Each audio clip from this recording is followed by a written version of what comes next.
Hello everyone, welcome to Research Academy. और आज हम लोग बात करेंगे फाउंडेशन बैच के बारे में। ओके, तो फाउंडेशन बैच का मेन पर्पस ये है कि फाउंडेशन बैच के साथ साथ जो है बैच के इन्फॉर्मेशन के साथ साथ हम लोग सिलेबस का एनालिसिस भी करेंगे कि यूपीएससी का सिलेबस क्या है, एग्जाम का पैटर्न क्या होता है, यूपीएससी का जो एग्जाम का पैटर्न है वो क्या होता है, ठीक है, और कैसे हमें यूपीएससी को अप्रोच करना है। ओके, इसके बारे में आज हम ब्रीफली बात करेंगे। ओके, तो चलिए विदाउट टाइम को वेस्ट किए हम डायरेक्टली टॉपिक पे आते हैं। तो देखिए, पहले हम बात करेंगे यूपीएससी के सिलेबस के बारे में। तो आप जानते हैं कि यूपीएससी का जो एग्जाम है 3 फेज में होता है, prelims, mains and interview. Okay, तो जो प्रीलिम्स टेस्ट है ये ऑब्जेक्टिव टेस्ट होता है। ओके, ऑब्जेक्टिव टेस्ट का मतलब ये होता है कि यहाँ पर क्या होगा कि एक क्वेश्चन का बहुत सारा ऑप्शन होगा और आपको क्या करना पड़ेगा, उन डिफरेंट ऑप्शंस में से किसी एक करेक्ट ऑप्शन को सेलेक्ट करना पड़ेगा। ओके, एग्जाम जो प्रीलिम्स का होता है इसकी हम धीरे धीरे बात करेंगे इसके बारे में। ये 2 फेज में होता है। तो यहाँ पे 2 पेपर होगा। पहला पेपर होगा सीसैट पेपर 1 और दूसरा पेपर होगा सीसैट पेपर 2। एक्चुअली यूपीएससी का ये जो नया पैटर्न है, ओके, इस पैटर्न को 2011 में लाया गया, जिस समय यूपीएससी के चेयरमैन थे डॉक्टर डीपी अग्रवाल। क्लियर है? तो डीपी अग्रवाल जब चेयरमैन थे यूपीएससी के, ओके, इस समय इस पैटर्न को इंट्रोड्यूस किया गया और पैटर्न का नाम है सीसैट पेपर 1, सीसैट पेपर 2। अब यहाँ पे ध्यान से जरा देखिए। ओके, पहले क्या था कि यूपीएससी के अंदर प्रीलिम्स का मतलब होता था कि जीएस का टेस्ट हो रहा है और इसके अलावा एप्टीट्यूड का टेस्ट हो रहा है। ओके, बट अब क्या है कि जीएस को लेकर आपका अप्रोच क्या होता है, इसका टेस्ट होता है। ओके, तो अब प्रीलिम्स का मतलब ये नहीं है कि आपको जीएस का फैक्ट याद है और एग्जाम को क्रैक कर लोगे। अब जीएस का जो अप्लाइड पार्ट है, ओके, और जीएस से संबंधित जो एप्टीट्यूड है, ओके, ये टेस्ट करना, ये यूपीएससी का मोटो है। दैट्स वाई एग्जाम का नाम चेंज हो गया। ठीक है, पहले इसका नाम था प्रीलिम्स, ओके, और साथ साथ पुराने पैटर्न में एक ऑप्शनल पेपर हुआ करता था। ओके, बट 11 में जब पैटर्न चेंज हुआ तो एक पेपर होगा सीसर पेपर 1 और ये जो क्वेश्चन होगा, ये जो पेपर होगा कंप्लीटली जीएस बेस्ड होगा। ठीक है, जीएस बेस्ड पेपर होगा। जबकि सेकेंड जो पेपर है वो है common civil services aptitude test paper 2। तो पहला क्या है, common civil services aptitude test paper 1 और ये जीएस बेस्ड होगा। जो common civil services aptitude test paper 2 है, ओके, ये एप्टीट्यूड बेस्ड होगा। कहने का मतलब ये हुआ कि यहाँ पे जो है जैसे कि रीडिंग कॉम्प्रिहेंशन, मैथमेटिक्स, रीजनिंग, ये सब इसका पार्ट होगा। गुड। अब यहाँ पर देखिए, जो मेंस एग्जाम है, मेंस एग्जाम ही मेन एग्जाम होता है यूपीएससी का। ओके, क्योंकि जो प्रीलिम्स एग्जामिनेशन है इसका मेन उद्देश्य या पर्पस ये होता है कि आप मेंस एग्जाम के लिए एलिजिबल हैं। ठीक है, यानी कहने का मतलब आपका जो नाम आएगा मेरिट लिस्ट के अंदर, उसमें प्रीलिम्स का रोल बिल्कुल नहीं होता है। क्लियर है? आपका जो मेरिट लिस्ट में नाम आएगा ये डिसाइड करता है कि आपने मेंस में कितना स्कोर किया है प्लस आपने इंटरव्यू में कितना स्कोर किया है। तो मेंस और इंटरव्यू दोनों के मार्क्स को मिलाकर, ओके, जो नेट स्कोर होता है उसके आधार पे आपका रैंक डिसाइड होता है, कौन सा आपको रैंक मिलेगा। ठीक है, और आप मेरिट लिस्ट में आते हैं कि नहीं आते हैं ये इस पर डिसाइड करता है। क्लियर है? और साथ साथ आपको किस तरह की सर्विस मिलेगी। ठीक है, सर्विस का नेचर क्या होगा। तो ये तीनों किस पे डिपेंड करता है, मेंस एंड इंटरव्यू। जहाँ पे मेंस का वेटेज ज़्यादा होता है, इंटरव्यू का वेटेज कम होता है। मेंस में टोटल 7 पेपर होते हैं। हम पेपर के बारे में बात करें तो पेपर इस तरह से होते हैं। पहला पेपर एसे राइटिंग है, ये पेपर 250 मार्क का होता है, 250 मार्क का। ओके, इसके सेक्शन के बारे में आगे हम अभी बात करेंगे। सेकेंड पेपर है पेपर 2, इसको जीएस पेपर 1 बोलते हैं। थर्ड पेपर है पेपर 3, इसको जीएस पेपर 2 बोलते हैं। और पेपर 4 को हम जीएस पेपर 3 बोलते हैं। पेपर 5 को जीएस पेपर 4 बोलते हैं। इसके अलावा आपको एक ऑप्शनल यानी कि वैकल्पिक विषय का चयन करना होता है। ठीक है, तो वैकल्पिक विषय का बहुत सारा लिस्ट दिया होता है। फॉर एग्जाम्पल हमारा जो कोचिंग है वहाँ पर 3 वैकल्पिक विषय करवाया जाता है। ओके, पहला वैकल्पिक विषय है पब्लिक एडमिनिस्ट्रेशन, सेकेंड है पीएसआईआर और थर्ड है फिजिक्स। तो मान लीजिए फॉर एग्जांपल हम फिजिक्स ऑप्शनल के बारे में बात करते हैं। तो फिजिक्स ऑप्शनल का 2 पेपर होगा, optional paper 1, optional paper 2। Okay, तो जो ऑप्शनल पेपर 1 होगा वो पेपर 6 होगा और जो ऑप्शनल पेपर 2 होगा वो पेपर नंबर 7 होगा। तो ये 7 पेपर मिलाकर मेंस एग्जाम होता है। ओके, हमारे ये सब कोर्स अवेलेबल है। CSAT paper 1 and 2 for prelims, GS paper 1, 2, 3, 4 for mains and essay writing. Optional paper में हमारे यहाँ जो सब्जेक्ट अवेलेबल है वो इस तरह से हैं, physics, public administration and PSIR. इसके अलावा all India test series for prelims as well as mains. ठीक है, और मेंस में यहाँ पे GS optional paper plus essay तीनों कवर है। ओके, हमारी जो ब्रांच है बिहार में, हमारा ब्रांच है सुंदरपुर, बाबूचौक, दरभंगा, और इन झारखंड हमारा ब्रांच है डॉन बॉस्को, शांति नगर, विजय गार्डन, जमशेदपुर। चलिए हम पैटर्न की बात करते हैं। तो जो प्रीलिम्स एग्जाम जो होता है इसका जो पैटर्न होता है, यहाँ पर 2 पेपर होता है, सीसेट पेपर 1, सीसेट पेपर 2। जो सीसेट पेपर 1 है इसमें नंबर ऑफ क्वेश्चन 100 होते हैं, ठीक है। तो यहाँ पे कितने क्वेश्चन होते हैं? 100 क्वेश्चन होते हैं। जो नंबर ऑफ क्वेश्चन होते हैं, क्वेश्चन का नेचर कैसा होता है? ऑब्जेक्टिव टाइप क्वेश्चन होता है, और यहाँ पर एक क्वेश्चन का वेटेज होता है 2 मार्क। इसका मतलब ये हुआ कि टोटल जो पेपर है, ठीक है, इसका वेटेज कितना है? 200 है, और ये जो पेपर है इसे सॉल्व करना होता है 2 आवर के अंदर, ठीक है। जनरली एग्जाम का टाइम होता है 9:30 टू 11:30 AM, ये एग्जाम का टाइम होता है। क्लियर है यूपीएससी के अकॉर्डिंग। जो सीसेट पेपर 2 है यहाँ पे नंबर ऑफ क्वेश्चन 80 होते हैं। ये भी ऑब्जेक्टिव टाइप पेपर होता है, बट यहाँ पर एक क्वेश्चन का जो वेटेज है वो 2.5 होता है, ओके। और नेट जो स्कोर है वो 200 है, और ये भी एग्जाम 2 आवर का है। यूपीएससी के अनुसार ये जनरली 2:30 से 4:30 PM के बीच एग्जाम होता है, ओके। हर एक साल यही टाइम टेबल इसका रहता है यूपीएससी का, ठीक है। तो यूपीएससी के टाइम टेबल में काफ़ी कम फ्लक्चुएशन होता है। Getting my point? तो टाइम टेबल क्या होता है? ऑलमोस्ट सेम रहता है, ओके। जो सीसेट पेपर 2 है ये क्वालिफाइंग नेचर का होता है, मतलब इसमें आपको पास करना होता है, ओके। तो इसके आधार पे आपका मेरिट लिस्ट नहीं बनता है। यानी कहने का मतलब ये हुआ कि मेंस के लिए एलिजिबल आप तभी होंगे जब क्या होगा, आपने सीसेट पेपर 1 का जो मिनिमम कट ऑफ है उसको क्रॉस किया है, ठीक है। और minimum cut off generally 90 to 100 के बीच होता है जनरल कैटेगरी के लिए, ठीक है। इससे ज़्यादा कट ऑफ नहीं जाता है, क्योंकि क्वेश्चन का नेचर काफ़ी ज़्यादा क्या होता है, मतलब कॉन्सेप्चुअल होता है, लॉजिकल होता है, और इन डेप्थ क्वेश्चन होता है। तो यदि आपका स्कोर 90 to 100 आ रहा है पेपर 1 के अंदर तो आप सेफ हैं। और पेपर 2 के अंदर क्वालिफाइंग जो है 67 के आसपास होता है, ठीक है। तो वही 70 यदि आपने राइट कर लिया, 70 स्कोर आपका आ रहा है, तो पेपर 2 में आप सेफ हैं, ओके। तो पेपर 2 क्या है? क्वालिफाइंग नेचर का है। पिछले 1-2 सालों में ये ट्रेंड देखा जा रहा है कि पेपर 2 के अंदर बहुत सारे बच्चे क्वालिफाई नहीं कर पा रहे। इसका मतलब ये हुआ कि पेपर का नेचर काफ़ी ज़्यादा चैलेंजिंग होते जा रहा है ग्रेजुअली, दिन ब दिन, ओके। तो सीसेट पेपर 2 जो है वो आपका क्या क्वालिफाइंग नेचर का, जहाँ पे मिनिमम कट ऑफ आपको क्रॉस कितना करना है? 33%, ठीक है। इसके अलावा the question paper will be set in both Hindi and English. अब यहाँ पे एक बात नोटिस करने की आवश्यकता है, ओके, कि नेगेटिव मार्किंग दोनों पेपर के अंदर होता है। क्लियर है? तो नेगेटिव मार्किंग क्या है? दोनों पेपर के अंदर होता है, और नेगेटिव मार्किंग होता है -1/3। यानी कहने का मतलब ये हुआ कि यदि हम बात करें पेपर 1 के बारे में, ठीक है, तो if I will talk about paper 1, just wait for a minute.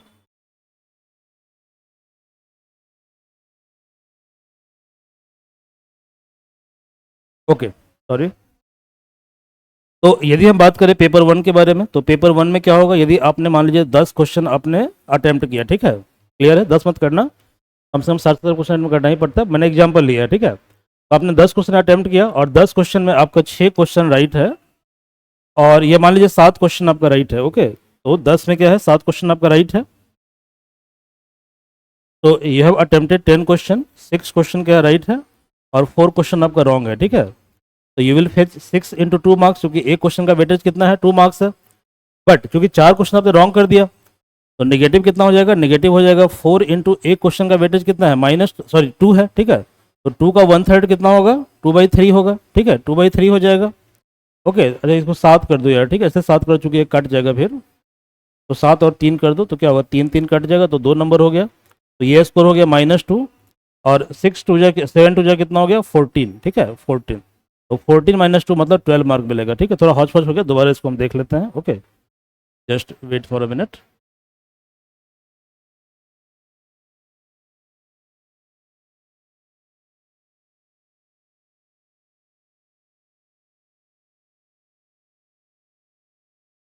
For example paper 1 है, पेपर 1 में मान लो आपने 50 क्वेश्चन अटेम्प्ट किया, ठीक है, 50 हम मान के चलते हैं, 50, ओके, या 51 मान लेते, जो कि 51 क्या होगा? 3 से डिवाइड हो जाएगा। तो 51 क्वेश्चन आपने क्या किया? अटेम्प्ट किया। 51 क्वेश्चन में जो है आपका करेक्ट क्वेश्चन हो गया मान लीजिए, ठीक है, 12 आपका इनकरेक्ट है, ठीक है। तो 51 में से 12 माइनस कीजिएगा तो कितना बचेगा बताइए? 11 में से 2 गया 9, और 4 39, तो 39 क्या करेक्ट है आपका? तो जितना करेक्ट है उसको 2 से मल्टीप्लाई कर दीजिए, तो कितना हो गया? ये 78 हो गया, ठीक है। और जितना इनकरेक्ट है उसको क्या करना है, उसको 1/3 से मल्टीप्लाई करना है। तो चूंकि एक क्वेश्चन का वेटेज कितना है, 2 मार्क्स है, ठीक है, तो 2 मार्क्स का 1/3 कितना होगा, 2 इंटू 1/3, 2 इंटू 1/3 मतलब 2/3। तो ये कितना हो गया, 3 4 जा 12 और 4 हो जा 8, ठीक है, 4 2 जा 8, यानी आपका नेट स्कोर कितना है, आपका नेट स्कोर है 70, ठीक है। तो 70 आपका नेट स्कोर है यदि आप इस तरह से पैटर्न क्वेश्चन को अटेम्प्ट करते हैं तब। क्लियर है। जो सीजर पेपर 2 है वहां पे नेगेटिव 1/3 है, लेकिन यहाँ पर एक क्वेश्चन का वेटेज चूंकि 2.5 है, ठीक है, तो 2.5 है, तो मान लो आपने 50 क्वेश्चन अटेम्प्ट किया, 50 क्वेश्चन अटेम्प्ट किया। अच्छा, यार नंबर ऑफ क्वेश्चन भी कम है, नंबर ऑफ क्वेश्चन कितने हैं, सिर्फ 80 क्वेश्चन है, ठीक है, ओके। यदि 50 क्वेश्चन आपने अटेम्प्ट किया और 50 में आपका 39 क्वेश्चन राइट है, ठीक है, तो 39 राइट है, इसका मतलब 39 इंटू 2.5, और रेस्ट कितना गलत है, 12 गलत है, तो 12 इंटू 2.5 डिवाइडेड बाई 3, ठीक है। अब इसका जो भी नेट स्कोर होता है, ठीक है, वो जो स्कोर है वो 67 से कम नहीं होना चाहिए। यदि इससे कम आ रहा है तो इसका मतलब क्या हुआ कि आप प्रीलिम्स के लिए डिसक्वालीफाई कर जाएंगे। तो प्रीलिम्स में क्वालिफाई करने के लिए जो पेपर 2 है वहाँ पे स्कोर 67 मिनिमम होना चाहिए, ठीक है। और जनरली पेपर 1 जो है उसमें सेफ स्कोर होता है 90 to 100 के बीच में, ये आपका सेफ स्कोर होता है, ओके। चलिए आगे देखते हैं आए क्या है। सिलेबस क्या है, सिलेबस पेपर 1 का क्या होता है, सीसर पेपर 1 का, तो सिलेबस है करंट अफेयर। करंट अफेयर में क्या पढ़ना होता है, करंट अफेयर में पढ़ना होता है current event of national importance and international importance, ठीक है। तो ज़्यादातर चूंकि एग्जाम आपका नेशनल लेवल का है तो ज़्यादातर क्या होता है, रीजनल इशू पे ये कम फोकस करता है। इसका मतलब ये नहीं कि रीजनल इशू को अंडरमाइन आप कर सकते हैं, क्लियर है। बट इन जनरल क्या होता है कि मैक्सिमम जो नंबर ऑफ क्वेश्चन होते हैं वो नेशनल इवेंट से होते हैं, ओके, और मैक्सिमम क्वेश्चन इंटरनेशनल इवेंट से होते हैं, ओके। नेक्स्ट है history of India and Indian national movement. अब हिस्ट्री ऑफ इंडिया का यहाँ पे दो मतलब है। हिस्ट्री ऑफ इंडिया का मतलब यहाँ पे इन्होंने लिखा नहीं है, लेकिन ये आर्ट एंड कल्चर से बहुत सारा क्वेश्चन पूछते हैं। तो यहाँ हिस्ट्री ऑफ इंडिया का मतलब है एंशियंट हिस्ट्री, प्राचीनकालीन इतिहास, मेडिएवल हिस्ट्री मतलब मध्यकालीन भारत, और मॉडर्न हिस्ट्री मतलब आधुनिक कालीन भारत, इसका इतिहास पूछते हैं। लेकिन साथ साथ ये पूछते हैं आर्ट एंड कल्चर से क्वेश्चन, ठीक है। तो देखिए आर्ट एंड कल्चर ये मेंशन है मेंस के सिलेबस में, ठीक है, बट ये क्वेश्चन किसमें पूछते हैं, प्रीलिम्स में पूछते हैं, ठीक है। आपसे यहाँ पे एक मिथ है, इसको मैं क्लियर कर दूं आपको। जनरली लोग ऐसा एज्यूम करते हैं कि पहले हमें तैयारी प्रीलिम्स की करनी चाहिए, ठीक है, एंड देन आफ्टर हमें फोकस करना चाहिए मेंस के ऊपर, ठीक है। ये बहुत ही गलत अप्रोच है, और इस अप्रोच के कारण बहुत सारे बच्चे क्या होते हैं, क्वालिफाई नहीं कर पाते हैं, ठीक है, या उनका तैयारी का जो ड्यूरेशन है वो 7 ईयर 8 ईयर ऐसे लंबा उनका तैयारी का ड्यूरेशन हो जाता है, और एग्जाम की साइकोलॉजी को समझे बिना वो क्या कर रहे हैं, तैयारी कर रहे हैं। तो हमेशा तैयारी हमेशा मेंस की पहले की जाती है, इस बात को ध्यान रखिए हमें, क्योंकि मेंस की तैयारी पहले करने का रीजन ये है कि मेंस का जो सिलेबस है, ओके, उस सिलेबस का 30 से 40% सिलेबस पीटी का सिलेबस होता है, समझ रहे मेरी बात को। दूसरी बात क्या है कि मेंस का जो क्वेश्चन है वो क्या कहते हैं, मेंस में आपको आंसर राइट करना होता है। तो आंसर राइटिंग का मतलब ये हुआ कि आपका जो एनालिसिस करने का क्षमता है, आपकी जो एनालिटिकल कैपेबिलिटी है, ये बहुत ज़्यादा क्या होती है, डेवलप हो जाती है, ठीक है। और जनरली क्या होता है, प्रीलिम्स का जो क्वेश्चन होता है वो ब्रेन स्टॉर्मिंग बेस्ड क्वेश्चन होता है। तो ब्रेन स्टॉर्मिंग बेस्ड जो क्वेश्चन होता है, लॉजिकल क्वेश्चन होता है, एनालिटिकल क्वेश्चन होता है, इसको सॉल्व करने के लिए चीज़ों का इन डेप्थ जानकारी होना बहुत ज़्यादा जरूरी है, और इन डेप्थ जानकारी के लिए सिलेबस का इन डेप्थ समझ होना बहुत ज़्यादा जरूरी है, ठीक है। इसलिए पहले तैयारी हमेशा मेंस की करनी चाहिए, और या मेंस और प्रीलिम्स दोनों की तैयारी साथ साथ करनी चाहिए। ऐसा नहीं कि आप पीटी के लिए बस फैक्ट को रट रहे हो, मैं आगे बताऊंगा आपको, ठीक है। और यूपीएससी रटने का एग्जाम नहीं है, यूपीएससी अंडरस्टैंडिंग का एग्जाम है और पर्सनैलिटी वाला एग्जाम है, ठीक है। यानी ये पर्सनैलिटी टेस्ट का एग्जाम है। ये सिंपली ये देखता है कि आपके अंदर एज एन एडमिनिस्ट्रेटिव एक्यूमेंट कितना ज़्यादा आपके अंदर है, कितना ज़्यादा प्रशासनिक कुशलता आपके अंदर है, ये इसका पर्पस है एग्जाम को। तो ये एग्जाम का पर्पस है, ओके। ज्योग्राफी के अंदर दो ज्योग्राफी आएगा, इंडियन ज्योग्राफी और वर्ल्ड ज्योग्राफी। और इंडियन ज्योग्राफी में आएगा फिजिकल ज्योग्राफी, ठीक है, सोशल ज्योग्राफी, इकोनॉमिक ज्योग्राफी, और यही तीन आएगा, ठीक है, physical social economic geography of India and world. Polity में क्या था, पहले जो गवर्नेंस था it was not part of polity, लेकिन गवर्नेंस को ऐड किया गया जब 2011 में सिलेबस रिवाइज हुआ, ठीक है। तो 11 में सिलेबस के अंदर तीन चीज ऐड किया गया। पहला चीज ऐड किया गया गवर्नेंस, सेकंड जो ऐड किया गया topic that was art and culture, it was earlier not part of syllabus, but now they are asking various question, several question from art and culture. एक समय ऐसा था कि आर्ट एंड कल्चर से करीब ये 30-35 क्वेश्चन पूछते थे, ठीक है, समझ में आ रहा है। और थर्ड पार्ट क्या है, थर्ड पार्ट आपका है इन्वायरमेंट, इसको भी ऐड किया गया 2011 में, ठीक है। और इन्वायरमेंट को ऐड करने के पीछे पर्पस ये था कि पहले क्या था कि आईएफएस जो एग्ज़ाम था, एक एग्ज़ाम होता है यूपीएससी लेता है, इंडियन फॉरेस्ट सर्विस, समझ में आ रहा है? तो पहले क्या था कि इंडियन फॉरेस्ट सर्विस का जो एग्ज़ाम था उसमें मेंस और इंटरव्यू होता था, पहले इसमें पीटी नहीं होता था, ठीक है। लेकिन अब जो आईएफएस का एग्ज़ाम होता है उसमें पीटी भी होता है, क्लियर है? तो अब जो फॉरेस्ट का एग्ज़ाम होता है उसमें पीटी भी होता है, ठीक है। तो इन कारणों से इन्वायरमेंट को वेटेज ज़्यादा दिया जाता है। तो यदि आप 13 से पैटर्न को देखेंगे 2013 से, ठीक है, तो करीब 30 से 35 क्वेश्चन सिर्फ वो इन्वायरमेंट से पूछ रहे थे। अभी तो थोड़ा रेशियो कम किया है, ओके, बट बीच में क्या था, इस पार्ट से क्वेश्चन बहुत ज़्यादा फ्रेम किया जाता था, ठीक है, ताकि आईएफएस वालों को थोड़ा सा एज मिले, ये उसका पर्पस शायद मे भी रहा हो, ठीक है, ओके। तो पॉलिटी एंड गवर्नेंस यहाँ पे पढ़ना है, कॉन्स्टिट्यूशन के बारे में, हमारा संविधान जो है उसके बारे में पढ़ना है, पॉलिटिकल सिस्टम के बारे में पढ़ना है, ठीक है। पॉलिटिकल सिस्टम क्या होता है, सरकार, सरकार में 3 तरह की व्यवस्था होती है, ठीक है। तो सरकार का 3 ऑर्गन होता है, लेजिस्लेटिव, एग्जीक्यूटिव और जुडिशियरी। इसका जो इंटरडिपेंडेंस है इसके बारे में हमें स्टडी करना है। पंचायती राज के बारे में हमें पढ़ना है, ठीक है। हमें पब्लिक पॉलिसी मतलब कि राज्य की जो नीति होती है, ठीक है, सरकार की जो नीति है उसके बारे में स्टडी करना है। राइट बेस्ड इशू के बारे में पढ़ना है, जैसे कि वीमेन राइट, चाइल्ड राइट, इसके बारे में हमें स्टडी करना है, ठीक है। नेक्स्ट है इकोनॉमिक्स। इकोनॉमिक्स में क्या है, इकोनॉमिक एंड सोशल डेवलपमेंट, मतलब कि आर्थिक और सामाजिक विकास, क्लियर है? तो आर्थिक और सामाजिक विकास में डेवलपमेंट का मॉडल कैसा होना चाहिए, सस्टेनेबल डेवलपमेंट होना चाहिए, ठीक है। सस्टेनेबल डेवलपमेंट का मतलब ये होता है कि आपको रिसोर्स को इस तरह से यूटिलाइज करना है, ओके, सो दैट आप सोर्स को करंट जनरेशन से यूटिलाइज करें। लेकिन साथ साथ हमें क्या करना है कि जो हमारा जो फ्यूचर होगा, ठीक है, मतलब हमारा जो अगला जनरेशन होगा उसके लिए भी हमें रिसोर्स को क्या करना है, सेफ गार्ड करना है, ठीक है। तो रिसोर्स को इस तरह से यूज करना ताकि मतलब खुद रिसोर्स को यूज करने के साथ साथ हम अपने आने वाले जनरेशन के लिए रिसोर्स को प्रिजर्व करें, that is called sustainable development model, ठीक है। तो हमें क्या करना है, अपने इन्वायरमेंट को बहुत ही सस्टेनेबल तरीके से यूज करना है। पॉवर्टी, पॉवर्टी का मतलब क्या होता है, गरीबी और इंक्लूजन। तो कैसे पॉवर्टी से लोग बाहर आएंगे, तभी तो इंक्लूजन होगा। तो इंक्लूजन का मतलब होता है सबका साथ सबका विकास। इसका मतलब ये होता है कि डेवलपमेंट का जो प्रोसेस है, ठीक है, या इकोनॉमिक ग्रोथ का जो प्रोसेस है, ठीक है, तो इकोनॉमिक ग्रोथ से सभी को बेनिफिट होना चाहिए। मतलब सोसाइटी के अंदर जितने भी सेक्शन है, चाहे वो एससी हो, एसटी हो, ओबीसी हो, वीमेन हो, ट्रांसजेंडर हो, माइनॉरिटी हो, क्लियर है? तो इन सभी को जब फायदा होगा डेवलपमेंट के मॉडल से, that is called inclusive development model और inclusion of all community, okay. Demography का मतलब होता है वर्किंग एज पॉपुलेशन। और सोशल सेक्टर इनिशिएटिव, गवर्नमेंट क्या क्या काम करती है, ठीक है, सामाजिक सुधार के मामले में, ठीक है। गवर्नमेंट क्या करती है, गवर्नमेंट पेंशन फंड चलाती है। उसका पर्पस क्या होता है कि आपको जो ओल्ड एज में क्या हो, ओल्ड एज में आपको बहुत सारी सुविधाएं हो, ओल्ड एज में आपको प्रॉब्लम नहीं हो। गवर्नमेंट चलाती है पॉवर्टी एलिविएशन प्रोग्राम, गरीबी उन्मूलन प्रोग्राम चलाती है, ठीक है। तो ये सब क्या है, ये सब आपका सोशल सेक्टर इनिशिएटिव है। अटल पेंशन योजना, ये सब सोशल सेक्टर इनिशिएटिव है। इसके अलावा नेक्स्ट टॉपिक क्या है, general issues on environmental ecology, biodiversity और क्लाइमेट चेंज, ओके। यहाँ पे एक बात क्लियरली ध्यान देने की जरूरत है कि यूपीएससी का जो एग्जाम है इसमें कोई भी सब्जेक्ट जो है इसमें स्पेशलाइजेशन नहीं चाहिए, it does not require subject specialisation, okay. तो आपको स्पेशलिस्ट बनने की आवश्यकता नहीं है, आपको सिंपली क्या करना है कि चीज़ों का एक जेनरिक समझ आपको होना चाहिए, ठीक है। और आप जब भी किसी सब्जेक्ट को पढ़ते हो तो आपको ध्यान में रखना है कि सब्जेक्ट का एडमिनिस्ट्रेशन में क्या इसका अप्लाइड पार्ट होगा, ठीक है। अगला है जनरल साइंस। साइंस से क्वेश्चन अब कम पूछता है, अब क्वेश्चन पूछता है टेक्नोलॉजी से क्वेश्चन, ठीक है। तो जनरली ये सिलेबस अब साइंस एंड टेक्नोलॉजी ही है, ठीक है। साइंस से अब क्वेश्चन बहुत कम आते हैं। तो ये आपका सीसेट पेपर 1 का सिलेबस हो गया। नाउ पेपर 2 में होता है reading comprehension, interpersonal skill including communication. ये पार्ट इन्होंने लिखा है बट अभी तक इससे क्वेश्चन इन्होंने पूछा नहीं है, ठीक है।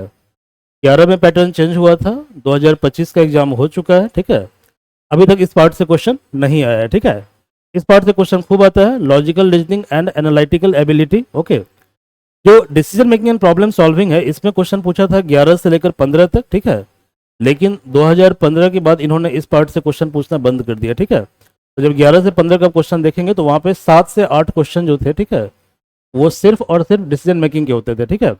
और डिसीजन मेकिंग का मेन उद्देश्य क्या होता है, ये उद्देश्य ये होता है कि आपको केस स्टडी के द्वारा, ठीक है, एडमिनिस्ट्रेटिव एप्टीट्यूड को चेक करना, क्लियर है। तो इसका पर्पस क्या होता है, इसका पर्पस या उद्देश्य ये होता है कि केस स्टडी की सहायता से ये पता करना कि आपका एडमिनिस्ट्रेटिव एक्यूमेन किस तरह का है, ठीक है। ये इसका मेन उद्देश्य होता है। समझ में आ रहा है? जैसे मान लीजिए कोई सिचुएशन दे देगा कि मान लीजिए कि कोई गरीब महिला है, आप एक एडमिनिस्ट्रेटिव अधिकारी हैं, ओके, और एज एन एडमिनिस्ट्रेटिव अधिकारी आपको उस गरीब महिला का क्या करना है, हेल्प करना है। तो ऐसे में 4 ऑप्शन दिया रहेगा, बोलेगा कौन सा ऑप्शन मोस्ट अप्रोप्रिएट है। ओके, लेकिन यहाँ पे दिक्कत ये आती है कि जैसे कि कुछ जो डिसीजन है वो सब्जेक्टिव हो सकता है, बायस्ड हो सकता है, और कुछ डिसीजन ऑब्जेक्टिव हो सकता है, मतलब कि बायस्ड नॉन बायस्ड होगा। तो एडमिनिस्ट्रेटिव एक्यूमेन का मतलब ये होता है कि you should be more objective and you must have more scientific temper. ये इसका मेन पर्पस होता है। तो यहाँ पे मेनली चेक करता है कि आप कितना ज़्यादा ऑब्जेक्टिव है, कितना आपके अंदर साइंटिफिक टेम्पर है, ये चेक करना इसका पर्पस है। लेकिन 2015 के बाद इस पार्ट से क्वेश्चन नहीं आ रहा है, ठीक है। जनरल मेंटल एबिलिटी ये पूछता है। जनरल बेसिक न्यूमरेसी का मतलब मैथमेटिक्स होता है, तो मैथमेटिकल पार्ट पूछता है। डाटा इंटरप्रिटेशन से क्वेश्चन बहुत कम आता है, नहीं के बराबर आता है। मेनली ये क्वेश्चन बेसिक न्यूमरेसी से पूछते हैं, ठीक है। और आजकल इन्होंने इस पार्ट को बहुत ज़्यादा टफ बनाने की कोशिश भी की है। ओके, फॉर एग्जाम्पल 2019-20 में सीसेट 2 में इन्होंने क्वेश्चन पूछ दिया था, बहुत सारा क्वेश्चन इन्होंने पूछा था परमुटेशन कॉम्बिनेशन से। आई डोंट नो वाई, जबकि सिलेबस में लिखा हुआ नहीं है। इन्होंने बहुत सारा क्वेश्चन फ्रेम किया था प्रोबेबिलिटी थ्योरी से। तो ये बस नाम के लिए लिखा है class 10th requirement, but question का जो स्टैंडर्ड है काफ़ी अच्छा होता है इसमें, ठीक है। और इसमें क्वालिफाई करने के लिए आपको कितना नंबर होना चाहिए, 67 पॉइंट समथिंग है, तो आप 68 मान के चले, इतना आपका स्कोर होना चाहिए, ठीक है। अब हम आते हैं मेंस एग्जाम के बारे में, ठीक है। ये बात आपको पता ही है कि पेपर 2 जो है क्वालिफाइंग नेचर का होता है। क्वेश्चन जो है मल्टीपल चॉइस लिखा है, बट मल्टीपल चॉइस क्वेश्चन अभी तक यूपीएससी नहीं पूछा है, ठीक है। यूपीएससी में जो क्वेश्चन का नेचर है ऑब्जेक्टिव टाइप ही होता है। ओके, ये कैंडिडेट के लिए मैंडेटरी है। जैसे मान लीजिए आप बहुत ज़्यादा जोश में है, पेपर 1 काफ़ी अच्छा आपका चला गया, सीसेट पेपर 1, तो आप इतना खुश हो गए, ठीक है, कि पेपर 1 का टाइम कितना है 9:30 से 11:30, और पेपर 2 का टाइम है 2:30 से 4:30। समझ रहे हैं, 2:30 से 4:30 ये पेपर 2 का टाइम है। तो आप इतना हैप्पी हो कि पेपर 1 काफ़ी अच्छा आपका चला गया, तो आपने पेपर 2 को छोड़ दिया, ठीक है। तो यदि ऐसा आप करते हैं तो इस केस में इवन आप पेपर 1 के अंदर पास हो गए, ठीक है, बट चूंकि आप पेपर 2 के अंदर अपियर नहीं हुए, ओके, तो आपको एग्जाम देने से आप वंचित हो जाएंगे, एग्जाम में आपको अपियर नहीं होने दिया जाएगा। ओके, यदि हम नंबर ऑफ अटेम्प्ट की बात करें तो for general category candidate number of attempt 6 है, ठीक है। For OBC number of attempt 9 है। For SC ST unlimited attempt है। और जो क्या कहते हैं, मतलब बॉडी डिसेबल, मतलब कि physically body disable, okay, physically weak and body disable, उसमें देखा जाता है कितना परसेंट डिसेबल, इसका बहुत सारा फॉर्मूला होता है। इस फॉर्मूले को हम बाद में कभी डिस्कस करेंगे। तो इनके लिए 9 अटेम्प्ट है if you belong to general category, EWS और ओबीसी, और अनलिमिटेड अटेम्प्ट है if you belong to SC and ST category. Okay, अब हम बात करेंगे मेंस के बारे में। तो एक बात आप यहाँ पे ध्यान दीजिए, जनरली ऐसा मिथ है, ठीक है, कि यूपीएससी का मतलब सिर्फ पढ़ना और पढ़ना होता है। पढ़ना तो होता है, ये तो जरूरी है, ठीक है, आपको पढ़ना है। Okay, but read read read ये फॉर्मूला हमेशा काम नहीं करता। समझ में आ रहा है, ये एकदम फॉल्स फॉर्मूला है।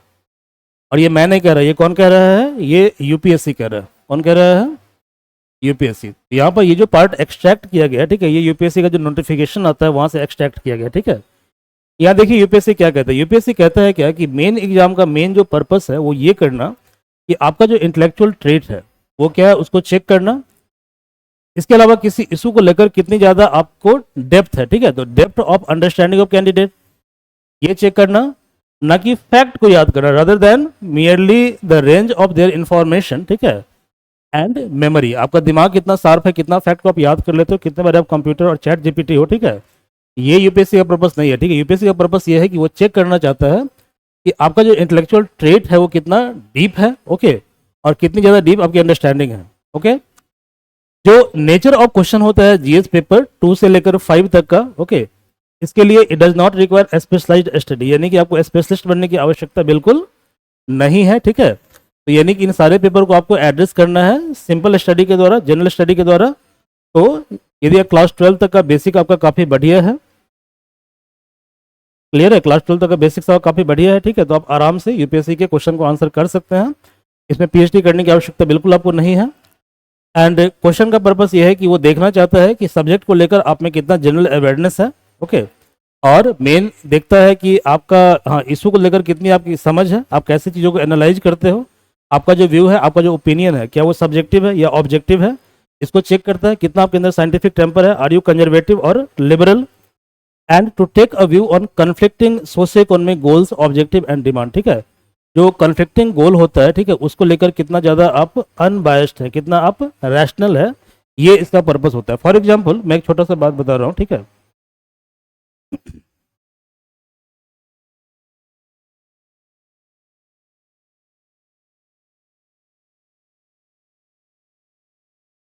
ये कुछ समय पहले की बात है कि मॉब लिंचिंग बहुत ज़्यादा हो रहा था, ठीक है।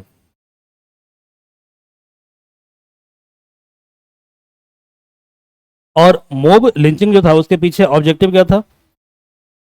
फूड हैबिट,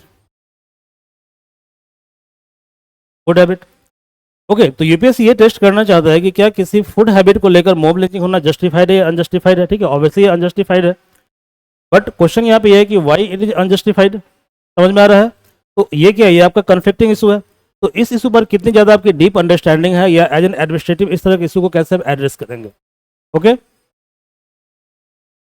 जो वैलेंटाइन डे होता है, ठीक है, वैलेंटाइन डे, यहाँ पे यंग कपल जो है आपस में मतलब पार्क में मिलते जुलते हैं, ठीक है। तो कुछ कंजर्वेटिव एलिमेंट या फ्रिंज एलिमेंट के द्वारा जो है इन चीज़ों को अपोज किया जाता है। Okay, uniform civil code, uniform civil code, इसको भी कुछ एलिमेंट के द्वारा अपोज किया जाता है, ठीक है। तो यूनिफॉर्म सिविल कोड सही है या गलत है, क्या इसके प्रॉस में पॉइंट है, क्या इसका कॉन्स में पॉइंट है। ओके, तो इसको बोलते हैं कि आपको इस तरह का जो कन्फ्लिक्टिंग सोशियो इकोनॉमिक इशूज है इसकी कितनी ज़्यादा आपको समझ है, ठीक है। ओके, और कितनी इसकी समझ रखते हैं।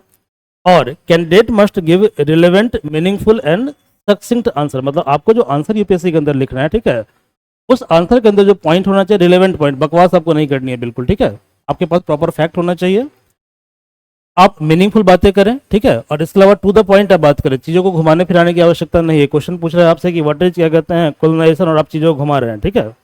ऐसा बिल्कुल आपको नहीं करनी थी, ऐसा करते तो इस केस में यूपीएससी आपको पनिश भी करता है, ठीक है। क्लियर है? यानी मेंस का मतलब रूट लर्निंग बिल्कुल नहीं होता है, ध्यान रखिए। मेंस का मतलब सिंपली क्या होता है कि आपको हार्डवर्क करना है, लेकिन हार्डवर्क करने का उद्देश्य ये है कि जो भी आप स्टडी कर रहे हैं उसको स्मार्ट तरीके से स्टडी करना है, मतलब स्मार्ट स्टडी। और स्मार्ट स्टडी का मतलब ये होता है कि whatever content you are reading, ठीक है, इसको अपने पर्सनैलिटी ट्रेट का पार्ट बनाना है, ठीक है। क्लियर है? क्योंकि आप जो भी स्टडी कर रहे हैं उसका पर्पस है कि आपके अंदर एडमिनिस्ट्रेटिव एक्यूमेंट को डेवलप किया जाए, और वो डेवलप तभी होगा जब क्या करोगे, सिलेबस को अपने पर्सनैलिटी का आप कंपोनेंट और पार्ट बनाओगे। क्लियर है? तो ये मेन उद्देश्य है यूपीएससी मेंस का। ओके, तो मेंस में पहला पेपर क्या होता है, एसी राइटिंग। ये पेपर 250 नंबर का होता है, और इस पेपर का पैटर्न ये होता है कि इस पेपर के अंदर दो सेक्शन होते हैं। पहला सेक्शन होता है सेक्शन ए, दूसरा सेक्शन होता है सेक्शन बी। सेक्शन ए के अंदर नंबर ऑफ टॉपिक 4 होते हैं, और सेक्शन बी के अंदर नंबर ऑफ टॉपिक 4 होते हैं, ठीक है। यहाँ से किसी एक टॉपिक का चयन करना है, और यहाँ से भी किसी एक टॉपिक का चयन करना है। तो ओवरऑल दोनों सेक्शन से एक एक टॉपिक सेलेक्ट करते हुए दो टॉपिक के ऊपर आपको ऐसे लिखना है, ठीक है। और हर एक टॉपिक पे जो वर्ड लिमिट है जनरली वो होना चाहिए 1200 to 1500 वर्ड, ये आपका ऐसे का वर्ड लिमिट होना चाहिए। समझ में आ रहा है? तो ये आपका पेपर 1 है। ओके, पेपर 1 क्या है, ऐसे राइटिंग। तो candidate may be required to write essays on multiple topic, मतलब दो टॉपिक पे आपको लिखना है ऐसे। इसके अलावा they are expected to keep closely to the subject of essay, मतलब जिस टॉपिक पे ऐसे आप लिख रहे हैं, ठीक है, तो उसका जो कंटेंट है वो सब्जेक्ट से मिलता जुलता होना चाहिए, ठीक है, ना कि आप चीज़ों को घुमा फिरा रहे हो, ठीक है। Getting my point? और वो भी कैसे, ऑर्डर तरीके से, मतलब कि चीज़ें जो है बिल्कुल फ्लॉलेस होना चाहिए, एक फ्लो में होना चाहिए। Okay, and write concisely to the point आपको लिखना है। And credit will be given to effective and exact expression, ठीक है। तो आप कितना इफेक्टिव तरीके से अपनी बात को रखते हो, कितना एग्जैक्ट बात को बोलते हो, ठीक है, ऐसे के अंदर, उस पर जो है आपका स्कोर डिपेंड करता है। ये सारा का सारा पॉइंट कॉपी किया गया है यूपीएससी का जो नोटिफिकेशन आता है, क्योंकि ये अल्टीमेट सोर्स होता है एग्जाम का, ठीक है। एग्जाम की तैयारी करने के लिए सबसे पहले आपको पढ़ना चाहिए यूपीएससी का नोटिफिकेशन, ठीक है। तो वहाँ से पॉइंट को, सारे एक्सट्रैक्ट को वहाँ से लिया गया है, कॉपी किया गया है। पेपर 2 जो है वो आपका जनरल स्टडीज है। यहाँ पे 3 पेपर आपको पढ़ना है। ओके, पहला पेपर क्या है, पहला पेपर है इंडियन हेरिटेज एंड कल्चर, ये पहला पेपर है। तो फर्स्ट पेपर है heritage and culture, second paper है हिस्ट्री, और थर्ड पेपर है geography of world. I am sorry, 4 paper है, और चौथा टॉपिक है सोसाइटी। जो आर्ट एंड कल्चर है, यहाँ पे आपको पढ़ना है इंडियन कल्चर में आपको पढ़ना है एंशिएंट, मिडिएवल और मॉडर्न हिस्ट्री का आर्ट फॉर्म, लिटरेचर फॉर्म और आर्किटेक्चर, यही 3 पढ़ना है, ध्यान रखिए, ठीक है। सिलेबस से बियॉन्ड आपको नहीं पढ़ना है, ओके, क्योंकि यूपीएससी कभी भी सिलेबस के बियॉन्ड क्वेश्चन नहीं पूछेगा। यहाँ पे लिखा आर्ट फॉर्म तो यूपीएससी आर्ट फॉर्म से ही क्वेश्चन पूछेगा, ठीक है। If they have written literature तो यूपीएससी क्वेश्चन पूछेगा लिटरेचर से, और लिखा आर्किटेक्चर तो क्वेश्चन पूछेगा आर्किटेक्चर से, और वो भी कहाँ से कहाँ तक, एंशिएंट से लेकर मॉडर्न टाइम्स तक। क्लियर है? हाँ, इससे संबंधित कोई टॉपिक है यदि वो करंट में न्यूज में है तो यूपीएससी उसके बारे में पूछता है, ठीक है। बट फर्स्ट हमें तैयारी करनी चाहिए किसकी, स्टैटिक पोर्शन की, then after we should switch for current affair. जो मॉडर्न हिस्ट्री वहाँ पे सिलेबस क्या लिखा है, तो सिलेबस वहाँ पे लिखा हुआ है कि आपको पढ़ना है जनरली बैटल ऑफ पलासी से ये शुरू होता है, ठीक है। तो जनरली ये स्टार्ट होता है बैटल ऑफ पलासी से। क्लियर है? तो जो मॉडर्न हिस्ट्री का सिलेबस है that is from mid of 18th century, मतलब battle of Plassey, until the present. Present का मतलब यहाँ पे ये है कि हिस्ट्री को 3 फेज में आपको पढ़ना है, ठीक है। तो पहला बैटल ऑफ पलासी हो गया, सेकेंड आपका हो गया 1857 की क्रांति, थर्ड हो गया 1947 में देश हमारा आज़ाद हुआ, और 1947 से लेकर अभी तक जितने भी प्राइम मिनिस्टर्स हुए हैं, ठीक है, उनके कार्यकाल में क्या विशेष कार्य हुआ है, ठीक है, वो हुआ अंटिल प्रेजेंट, ठीक है। सिग्निफिकेंट इवेंट क्या है, पर्सनैलिटी क्या है और इशूज क्या है in modern Indian history. Freedom struggle movement, तो फ्रीडम स्ट्रगल मूवमेंट का 3 फेज है, ठीक है। पहला फेज क्या है, तो इसकी शुरुआत होती है 1857 से, 1857 से स्टार्ट होता है ये जनरली। फिर पहले आता है कौन, पहले आता है आपका मॉडरेट, फिर आता है एक्सट्रीमिस्ट, और फिर है गांधीयन। गांधीयन फेज, तो ये डिफरेंट फेज के बारे में पढ़ना है। तो we have to study about freedom struggle, its various stage, important contributor and contributions from different part of the country. आपको पढ़ना है इवेंट के बारे में, पर्सनैलिटी के बारे में और सिग्निफिकेंट इशू के बारे में पढ़ना है। अब क्वेश्चन यहाँ पे ये आता है, ठीक है, कि how to know which issue is significant और and which issue is non significant. इसका 2 तरीका है। पहला तरीका क्या है, पहला तरीका यह है कि always follow standard text book, इस पर हम अलग वीडियो लेकर आएंगे। Second, always analyse the question, question bank का जो एनालिसिस है बहुत ज़्यादा जरूरी है, ठीक है। तो एनालाइज क्वेश्चन बैंक, ठीक है, इससे आप पैटर्न को कैच कर पाओगे, पैटर्न क्या होता है एग्जाम का। सेकेंड है पोस्ट इंडिपेंडेंस हिस्ट्री, मतलब कि आज़ादी के बाद का जो भारत है उसमें क्या क्या पढ़ना, उसमें पढ़ना है कैसे इंडिया कंसोलिडेट हुआ, ठीक है, कैसे इंडिया रीऑर्गेनाइज हुआ, इसके अलावा डिफरेंट जो पीएम है उनके कार्यकाल में क्या क्या कार्य हुआ, इसके बारे में हम स्टडी करना है, ठीक है। वर्ल्ड हिस्ट्री में शुरुआत कहाँ से करना है, शुरुआत करना है 18th सेंचुरी से, ओके। तो history of world it will include event like industrial revolution, और यहाँ जो टॉपिक लिखा है जनरली क्वेश्चन वहीं से आता है, ठीक है। तो क्वेश्चन कहाँ से आएगा, इंडस्ट्रियल रिवॉल्यूशन, वर्ल्ड वॉर, ठीक है, redrawal of national boundaries, colonisation, decolonisation. Political philosophy में 3 फिलॉसफी है, पहला फिलॉसफी क्या है, कम्युनिज्म, सेकंड है कैपिटलिज्म और थर्ड क्या है, सोशलिज्म। इसका डिफरेंट फॉर्म होता है और इसका इम्पैक्ट क्या है सोसाइटी के ऊपर। सोसाइटी में आपको पढ़ना है कि क्या क्या फीचर्स है इंडियन सोसाइटी का, इंडिया के अंदर कैसे डाइवर्सिटी है, डाइवर्सिटी का मतलब कैसे विविधता है सोसाइटी के अंदर, ओके। जो विमेन है और विमेन ऑर्गेनाइजेशन, इसका रोल क्या है समाज के अंदर, पॉपुलेशन मतलब जनसंख्या और उससे संबंधित क्या क्या इशूज है, पॉवर्टी गरीबी, और गरीबी का क्या असर होता है डेवलपमेंट पे, मतलब कैसे उससे डेवलपमेंट प्रभावित होता है, विकास कैसे उससे प्रभावित होता है, अर्बनाइजेशन शहरीकरण, शहरीकरण की क्या क्या समस्याएं हैं और उसका निदान क्या है, ठीक है। जैसे अभी हम लोग बात कर रहे हैं स्मार्ट सिटी के बारे में। स्मार्ट सिटी क्या है, smart city is solution towards urban issues, urban problems, city, I am sorry. 1991 में इंडिया के अंदर आया ग्लोबलाइजेशन, ठीक है। तो अब क्या है, अब वर्ल्ड एक ग्लोबल विलेज है, ठीक है, वर्ल्ड क्या है, ग्लोबल विलेज है। इंडिया ने फॉलो किया 1991 में एलपीजी, मतलब लिबरलाइजेशन, प्राइवेटाइजेशन, ग्लोबलाइजेशन, ठीक है। तो देखो जैसे इंडियन योगा जो है पूरे वर्ल्ड वाइड फेमस है, इंडियन योगा। चाइना का मैक्सिमम डिश हम लोग खाते ही हैं, क्लियर है। इंग्लिश क्या है, इंडिया में इंग्लिश बहुत ज़्यादा बोला जाता है, तो it is impact of globalisation. तो effect of globalisation on Indian society, social empowerment का मतलब सामाजिक क्या कहते हैं, मतलब इंपावरमेंट। इसके अलावा आपको पढ़ना है कम्युनलिज्म के बारे में, मतलब धर्म के आधार पर नफरत की भावना, रीजनलिज्म मतलब रीजनल एस्पिरिट, ठीक है, क्षेत्रवाद जिसको बोलते हैं हिंदी में, जैसे कि Maharashtra for Marathi people, okay. ये सब होता है क्षेत्रवाद। सेकुलरिज्म का मतलब धर्म के आधार पर, ठीक है, मतलब धर्म के आधार पर विविधता नहीं करना, दैट इज कॉल्ड सेकुलरिज्म, ठीक है। ज्योग्राफी में आपको डिस्कस करना है वर्ल्ड का जो फिजिकल ज्योग्राफी है उसका सैलिएंट फीचर्स क्या क्या है, ये आपको डिस्कस करना है। जो नेचुरल रिसोर्स है उसका डिस्ट्रीब्यूशन किस तरह से है वर्ल्ड के अंदर, खासतौर पे साउथ एशिया के अंदर और इंडियन सब कॉन्टिनेंट के अंदर। कौन कौन सा फैक्टर है जिस पे डिपेंड करता है, establishment of primary sector, secondary sector, tertiary sector, okay. इसके अलावा इंपॉर्टेंट जियो फिजिकल फेनोमेना जैसे कि अर्थक्वेक हो गया, सुनामी हो गया, वॉल्केनो हो गया, साइक्लोन हो गया।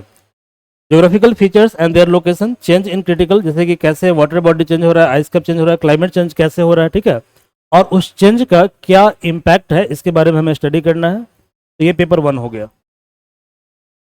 जो पेपर 3 है, I am sorry paper 2 GS paper 1, paper 3 GS paper 2, इसके अंदर क्या क्या टॉपिक है।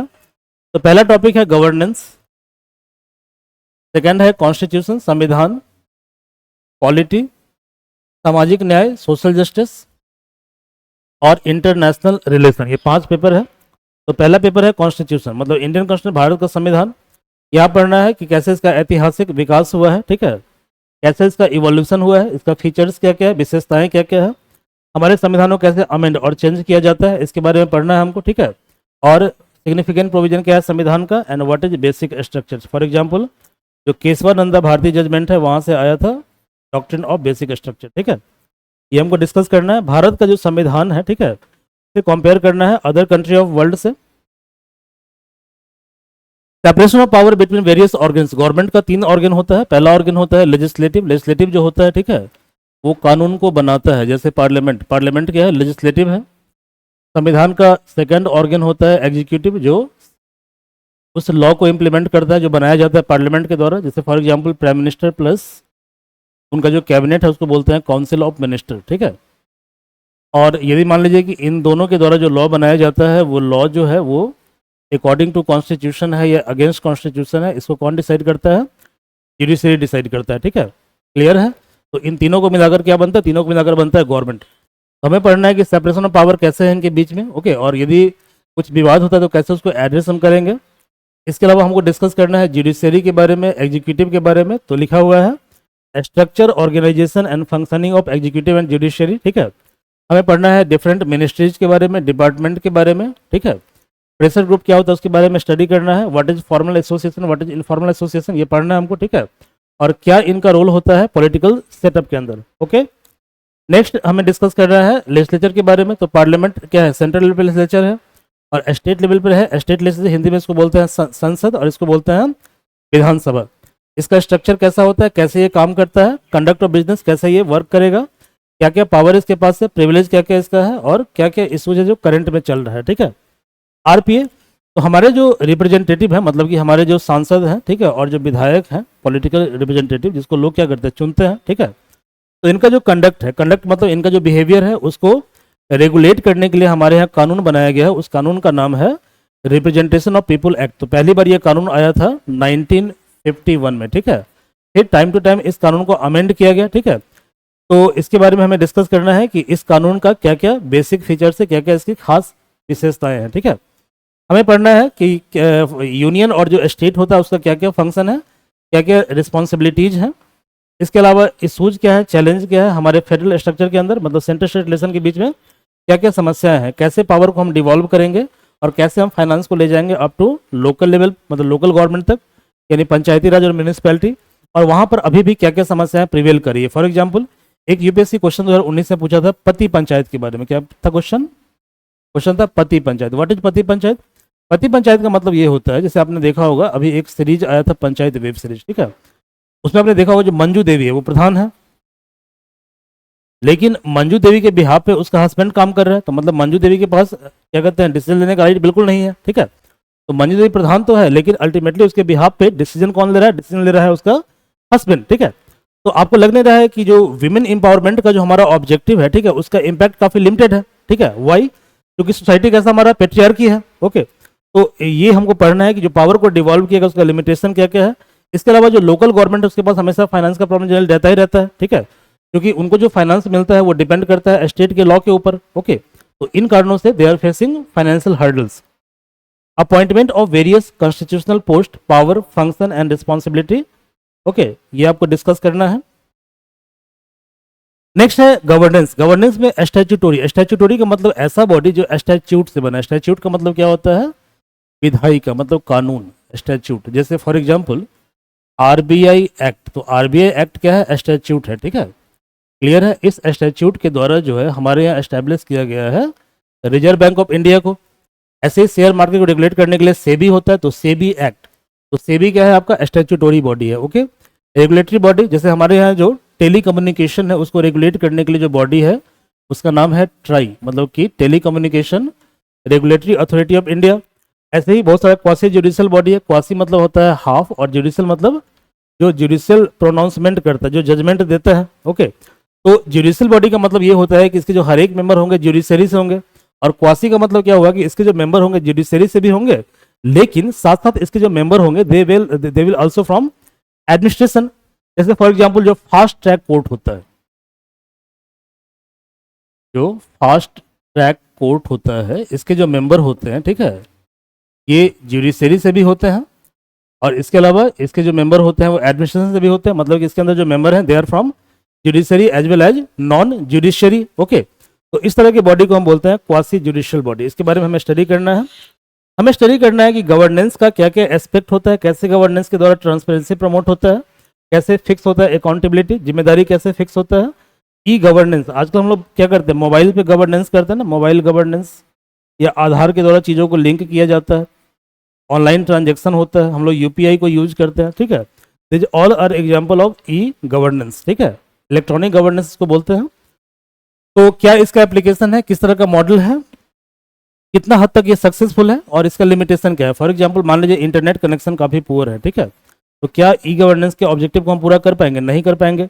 यदि हमारे यहाँ डिजिटल इलिटरेसी है, ठीक है, क्लियर है, डिजिटल इलिटरेसी है, तो क्या लोग ई गवर्नेंस की सुविधाओं का यूज कर पाएंगे? नहीं कर पाएंगे। तो दीज आर लिमिटेशन, ये सब लिमिटेशन है।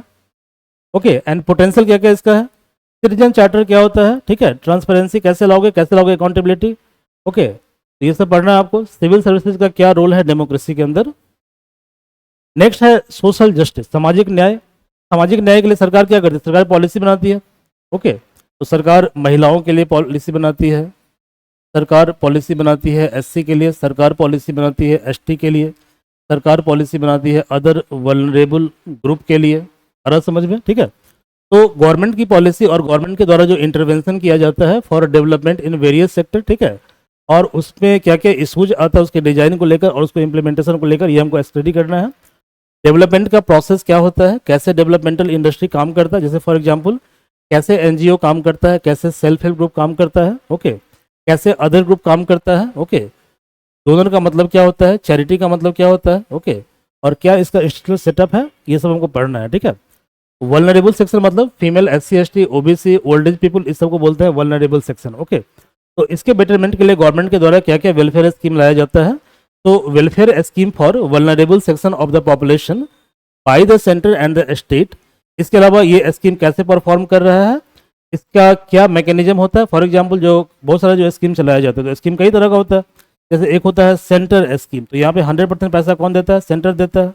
एक होता है सेंट्रली स्पॉन्सर्ड स्कीम, ठीक है, यहाँ पे क्या होता है, सेंटर स्टेट दोनों पैसा को शेयर करता है, ठीक है। तो ये सब इसका क्या हुआ, स्कीम का मैकेनिज्म हो गया, लॉ हो गया, इंस्टीट्यूशन हो गया, ठीक है, बॉडी हो गया, और कैसे हम स्कीम के द्वारा पीपल का बेटरमेंट करेंगे। ओके, अब देखो पीपल का बेटरमेंट करने के लिए जब तक पीपल के हम हेल्थ पे ध्यान नहीं देंगे, एजुकेशन पे ध्यान नहीं देंगे, ठीक है, और ह्यूमन को हम ह्यूमन रिसोर्स में कन्वर्ट नहीं करेंगे, तब तक उनका बेटरमेंट नहीं हो पाएगा। तो what are the issues relating to development and management of social sector और service relating to health, education, human resource. इसके अलावा गरीबी और हंगर से जब तक हम बाहर नहीं आएंगे, ठीक है, तो क्या सामाजिक न्याय मिल पाएगा, नहीं मिल पाएगा ना, ठीक है, क्या इंक्लूसिविटी आ पाएगी, नहीं आ पाएगी। तो हमें पढ़ना है issues relating to poverty and hunger. अगला है इंटरनेशनल रिलेशन। यहाँ पे पहला जो टॉपिक है वो है इंडिया और नेबरहुड रिलेशन। तो भारत देश और भारत के जो भी पड़ोसी हैं, जैसे कि श्रीलंका हो गया, मालदीव हो गया, ठीक है, पाकिस्तान हो गया, अफगानिस्तान हो गया, इधर बांग्लादेश हो गया, इधर चाइना हो गया, इधर नेपाल हो गया, ठीक है, इधर भूटान हो गया, ओके तो ये जो नेबरहुड है इससे किस तरह का हमारा रिलेशन है इसके बारे में हमें स्टडी करना है। तो India and neighbourhood relation, okay, bilateral regional और global grouping and agreement involving India and affecting India's interest. तो देखो जैसे रीजनल ग्रुपिंग का एग्जांपल क्या है, ठीक है, रीजनल ग्रुपिंग जैसे सार्क, सार्क क्या है, एक रीजनल ग्रुपिंग है। एससीओ, एससीओ क्या है, रीजनल ग्रुपिंग है। ग्लोबल ग्रुपिंग का एग्जांपल क्या हो गया, जैसे WTO, G7, G4, ठीक है, वर्ल्ड बैंक, IMF, ये सब एग्जांपल है ग्लोबल ग्रुपिंग का, ठीक है, ग्रुपिंग का। तो हमें पढ़ना है बायलेटरल, रीजनल और ग्लोबल ग्रुपिंग जहां पे इंडिया है, जिसका इंडिया मेंबर है, और कैसे इस ग्रुप के अंदर होने से इंडिया को फायदा है या इंडिया को नुकसान है। Effect of policy and politics of developed and developing country on India's interest and India's diaspora, ठीक है। तो जैसे मान लीजिए अभी कुछ दिन पहले क्या हुआ था कि कुछ स्ट्रिक्ट रेगुलेशन अभी ट्रंप साहब के द्वारा जो है बहुत ज़्यादा उल्टा पुल्टा स्ट्रिक्ट रेगुलेशन लाया जा रहा है। तो जो अमेरिकन प्रेसिडेंट है डोनाल्ड ट्रंप जी, ठीक है, ट्रंप साहब, क्लियर है, अब ये चाहते हैं कि इंडियंस को जॉब कम मिले, ठीक है, या कुछ ना कुछ वो ऐसा कर रहे हैं कि आईटी सेक्टर के ऊपर जो ज़्यादा रेगुलेशन किया जा रहा है। तो जब आईटी सेक्टर में ज़्यादा रेगुलेशन किया जाएगा तो अल्टीमेटली इंडिया का इंटरेस्ट क्या होगा, कॉम्प्रोमाइज होगा, क्योंकि इंडिया आईटी के मामले में इंडिया के पास बहुत ज़्यादा एक्सपर्टीज है। इसके अलावा इंडिया का जो सर्विस सेक्टर है उसमें लार्जेस्ट कॉन्ट्रीब्यूटर कौन सा सेक्टर है, आईटी सेक्टर है, ठीक है। तो जब आईटी सेक्टर के इंटरेस्ट को हैम्पर किया जाएगा तो अल्टीमेटली क्या होगा, कहीं ना कहीं इंडिया के अंदर सर्विस सेक्टर में डिक्लाइन देखा जाएगा, ठीक है।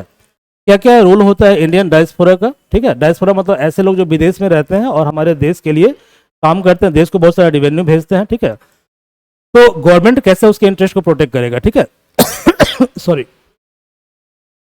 इंपॉर्टेंट इंटरनेशनल इंस्टीट्यूशन जैसे कि UN हो गया, वर्ल्ड बैंक हो गया, WTO हो गया, ओके, पूरा इसका स्ट्रक्चर कैसा होता है, क्या क्या इसका मैंडेट है, इसके बारे में हमको पढ़ना। पेपर 4 को GS पेपर 3 बोलते हैं। यहाँ पे आपको पढ़ना है साइंस एंड टेक्नोलॉजी, यहाँ पढ़ना है इकोनॉमिक डेवलपमेंट, यहाँ पे पढ़ना है बायोडाइवर्सिटी, यहाँ पढ़ना है environment, security and disaster management, okay. तो इकोनॉमिक डेवलपमेंट, तो इकोनॉमिक डेवलपमेंट में आपको पढ़ना है कि Indian economy and issues relating to planning, planning के बारे में हमें स्टडी करना है, 5 ईयर प्लान, नीति आयोग, इसके बारे में पढ़ना है।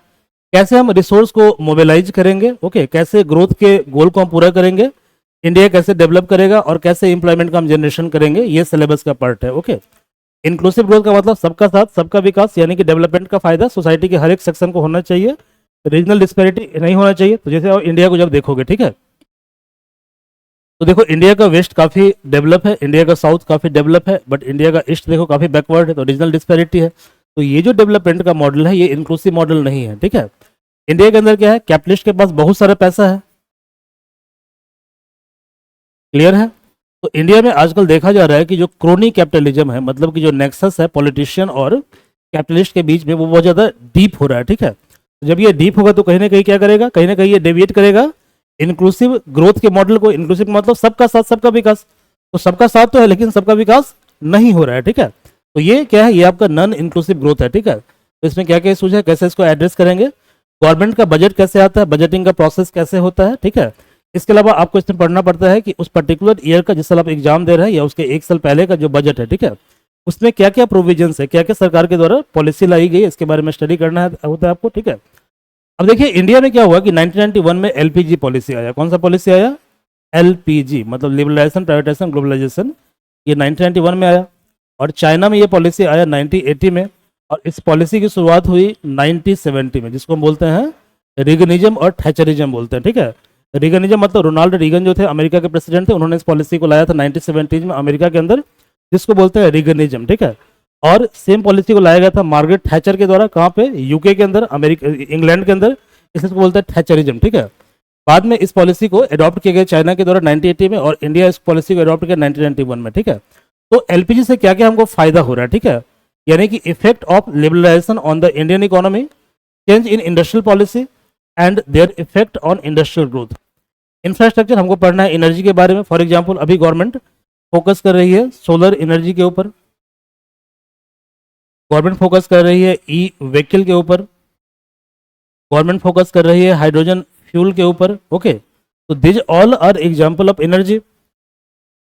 पोर्ट, इसके अलावा रोड, एयरपोर्ट और रेलवे, और इन्वेस्टमेंट का डिफरेंट डिफरेंट मॉडल होता है, ठीक है, जैसे Homer Domar model, okay, Nehru Manmohan Singh model, Modinomics Modi का इकोनॉमिक्स, ठीक है, ये सब इन्वेस्टमेंट का डिफरेंट मॉडल है, ठीक है।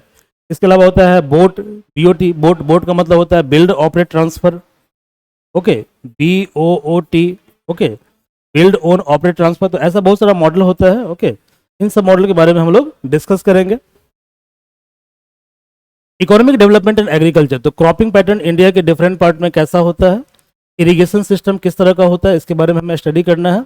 हमें स्टडी करना है एग्रीकल्चर प्रोड्यूस जो होता है, ओके, कैसे उसका स्टोरेज किया जाएगा, भंडारण किया जाएगा, कैसे उसका ट्रांसपोर्टेशन किया जाएगा और उसका मार्केटिंग हम कैसे करेंगे, कैसे जो है ई टेक्नोलॉजी मतलब कि जो इलेक्ट्रॉनिक टेक्नोलॉजी कैसे हेल्प करेगा फार्मर को, जो सब्सिडी है उसको लेकर क्या क्या इशूज है, तो सब्सिडी का मतलब डायरेक्ट सब्सिडी, इनडायरेक्ट सब्सिडी, इसको लेकर क्या क्या इशूज है, मिनिमम सपोर्ट प्राइस क्या होता है, what is public distribution system, इसका क्या क्या ऑब्जेक्टिव है, कैसे फंक्शन करता है, क्या क्या इसका लिमिटेशन है। फॉर एग्जाम्पल जो PDS सिस्टम है, ठीक है, तो बिफोर आधार, जब आधार कार्ड हमारे यहाँ लिंक नहीं था, ठीक है, जब आधार हमारे यहाँ नहीं था तो क्या था कि बहुत सारे लोग जो BPL के अंदर नहीं आते, मतलब बिलो पॉवर्टी लाइन के अंदर नहीं आते, ठीक है, दे वेयर इवन गेटिंग द मतलब बेनिफिट फ्रॉम PDS, जबकि PDS का मेन पर्पस ये होता है कि सोसाइटी में जो वल्नरेबल सेक्शन है, जो इकोनॉमिकली काफ़ी बैकवर्ड है, उसको फायदा पहुंचाना, PDS का ये पर्पस होता है, ठीक है, क्योंकि PDS एक सिस्टम है जहाँ पे क्या होता है कि बहुत ही कम दर पे, ठीक है, बहुत सस्ते दर पे अनाज का डिस्ट्रीब्यूशन किया जाता है ऐसे लोगों को जो सोसाइटी के अंदर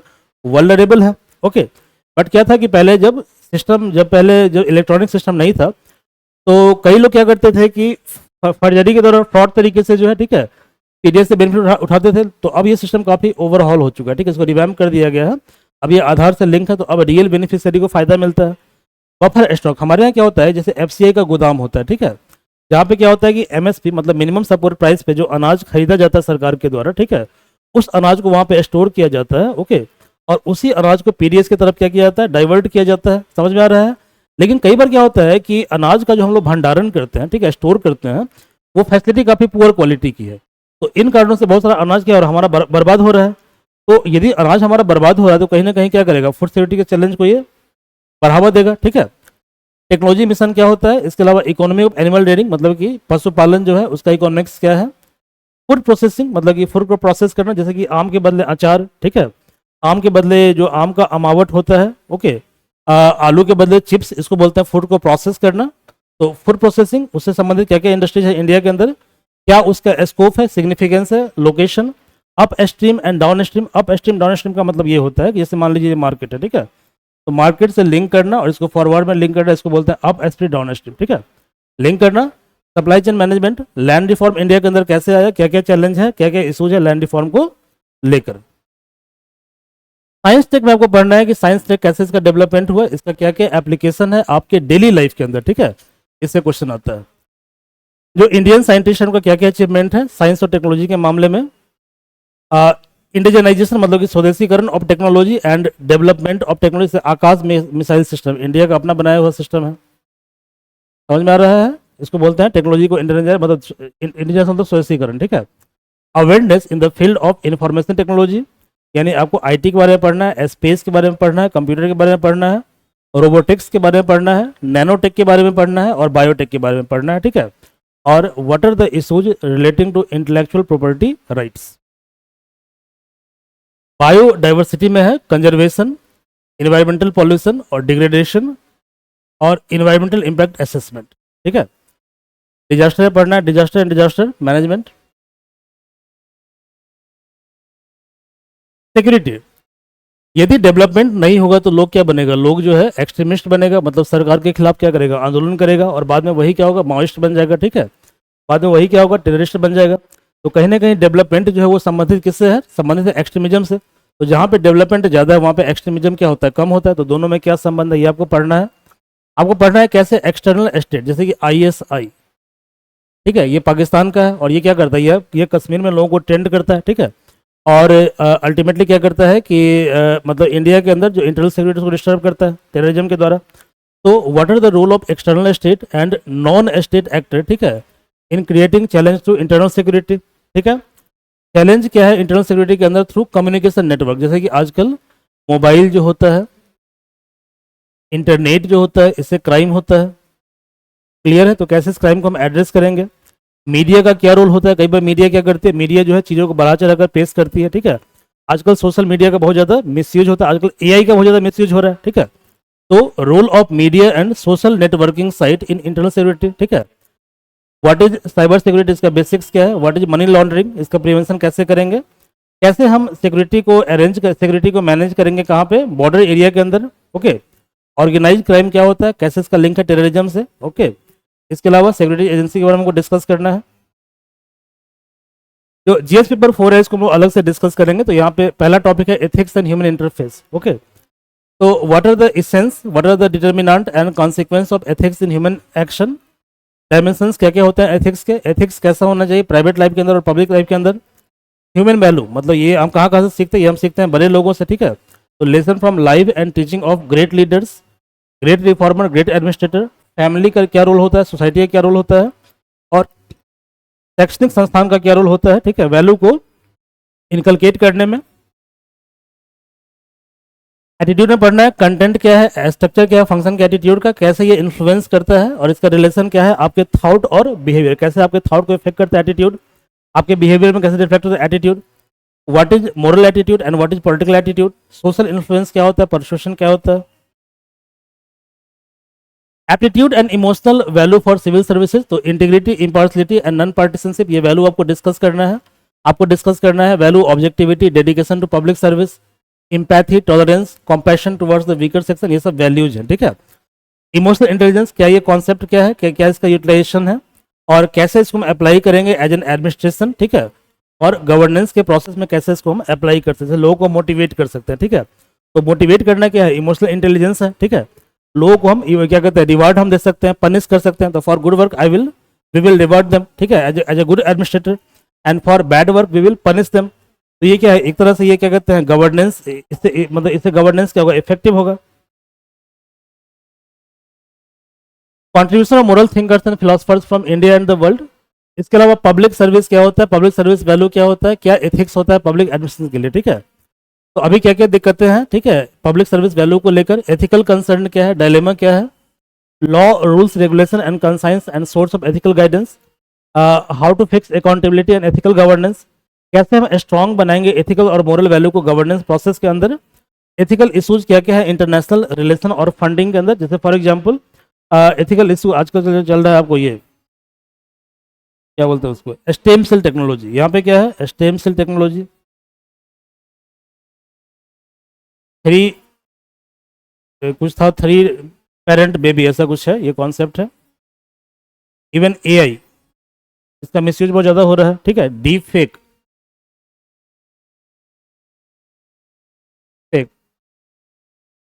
what is corporate governance, okay. तो ये सब आपको डिस्कस करना है।